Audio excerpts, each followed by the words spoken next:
ఏది ఏమీ చేయలేదు ప్రపంచంలో, ఏది ఏమీ చేయలేదు. వీడు పూర్తిగా ఆవిడే. అక్కినే నాగేశ్వరరావు గారు దేవుణ్ణి నమ్మేవాడు కాదు. ఆయన పోయినప్పుడు కూడా ఆయన శాస్త్ర ప్రకటన కాల్చడం లేదు, ఏదో చేశారు, నాకు సరిగ్గా గుర్తులేదు కానీ ఏం చేశారు, నమ్మేవాడు కాదు. But what happen to him? Nothing happen to him. దేవుణ్ణి నమ్మితేనవుతుంది ఏం లేదండి. ఇటు నువ్వు ఉన్నాడు అన్నా వాడే ఉన్నాడు, లేనన్నా వాడే లేడు. లేడన్నవాడు దేవుడే, ఉన్నవాడన్న దేవుడే. దేవుడు అంటూ వేరే లేరండి. ఎవ్రీ ఆటంలో ఎలక్ట్రాన్, ప్రోటాన్, న్యూట్రాన్ 3 ఉంటాయి. They are the magnetic, it has got its own magnetic field. So total atom is a neutralized, balance అయిపోయి ఉంటుంది. ఎవ్రీ అణు అంటారు చూసారా, ఆ అణు మనిషి మీద ఎఫెక్ట్ అవుతూనే ఉంటుంది. అందుకని మీ నమ్మకం ప్రకారం ఈ రాయి పెట్టుకుంటే అవుతుందిరా అంటే అవుతుంది, పూర్తిగా నమ్మాలి, గ్యారంటీగా అవుతుంది. మీకు విషయం తెలుసో తెలీదు, గుజరాత్లో నాకు because I was there Gujarat for 7 years. గుజరాత్లో ఒక షాప్ వెళ్ళండి, ఒక ఫోటో ఉంటుంది, ఆకారం అంతా ఒక పిచ్చాళ్ళ ఉంటాడు.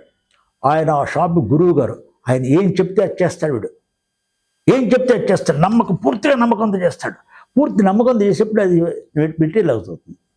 వీడి నమ్మకం వీడి దేవుడు అండి. దేవుడు అంటే వీడి నమ్మకం వీడి దేవుడు, వేరే దేవుడు అంటూ లేడండి వీడి నమ్మకం. అందుకనే మనం 33 కోట్ల మంది దేవతలు ఉన్నారు మనకి, మన లెక్క ప్రకారం. ఎందుకంటే స్వతంత్రం వచ్చేవాళ్ళు 33 కోట్ల మంది జనాభా ఇండియాలో. సో ఎవరి నమ్మకం వాడిది, ఎవరి దేవుడు వాడు. దేవుడు అంటూ వేరే వీడు రకరకాలు లేరండి. ఇవన్నీ ఇప్పుడు పొలిటికల్ యాటిట్యూడ్ వచ్చి తర్వాత ఈ పొలిటికల్ బేసికల్ పొలిటికల్ అధికారం కోసం రకరకాల ప్రజల్ని విడదీసేసి రకరకాలుగా క్రియేట్ చేస్తారు. కానీ అసలు దేవుడు అంటూ వేరే లేడు. ఈ నమ్మకం ప్రజల్లో క్రియేట్ చేస్తే కానీ ప్రజల్లో శాంతి కూడా ఉండదు. ఇంకో తమాషా ఏంటంటే ఇదంతా చెప్పడానికి కారణం ఒకటి ఉందండి.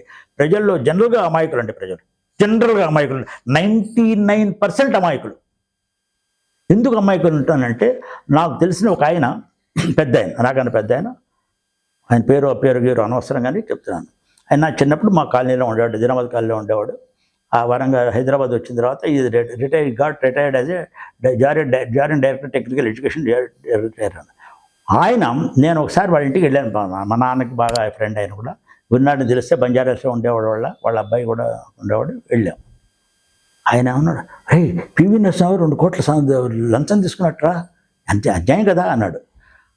పెద్ద మనిషి దమ్మన్నట్టాల్సి వచ్చింది. పివి నరసింహారావు ఏమిటి 2 కోట్ల లంచం తీసుకోవడం ఏంటి? బేసికల్గా ఆయన 250 ఎకరాలు భూదానంలో ఇచ్చేసాడు. ఆయన లంచం తీసుకున్నట్టు ఎవరు నమ్ముతారు? ఆ కాలంలో 2 కోట్లు తీసుకోవాలంటే 2 సూట్ కేసులో నిండా పెట్టినా కూడా రావు. If they really got it. But ఎట్లా తీసుకుంటాడండి?